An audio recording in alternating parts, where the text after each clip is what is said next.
I do think it's funny that like absolute utter Republican meltdown where they're like, you can take my gas stove or my cold dead hands, or how dare you talk about gas stoves? You have a gas stove. First of all, I rent, period. Second of all, though, it doesn't even matter because by that logic, these are the same people who would have said we should have never gotten rid of leaded gasoline. Just because someone may have driven a gasoline car. Science evolves and gives us new knowledge with time. The science is showing us that having a gas stove in a small apartment, especially with bad ventilation, it's like having a car idling there. And if you have young kids, it can affect cognitive abilities and as well as asthma.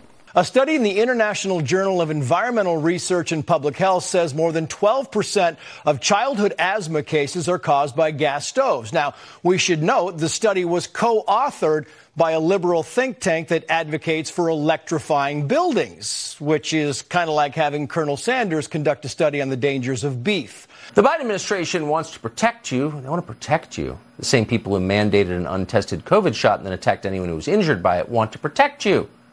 People who say, oh, but you're harming a life. I believe this is life. Well, some religions don't. So how about that? Our Jewish brothers and sisters, they are able to have an abortion according to their faith. You know, there are so many faiths that do not have the same definition of life as fundamentalist Christians. And so what about their rights? What about their right to exercise their faith? It's ridiculous. And it is theocratic. It's authoritarian. It is wrong. Oh, I'm sorry about that. They used to be on there. Let me go in and check and see if I can add them. Sorry about that. They used to be there. I guess they fell off, but I'll put them on right now.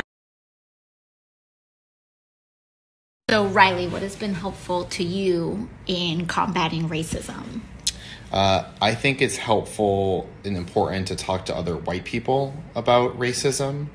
And I think a lot of people, they don't want to be racist. They don't think that they're racist, but they also don't know some of the things that they believe or say are and can be racist.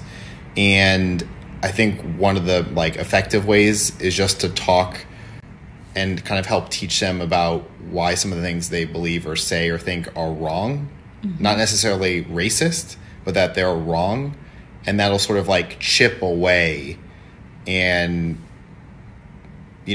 contribute to some development in this area, but not necessarily take somebody from being a racist to not being a racist in one conversation. And it's just always being open to learning about racist things that we may have said or done without judgment and defensiveness. Southern states are not red states.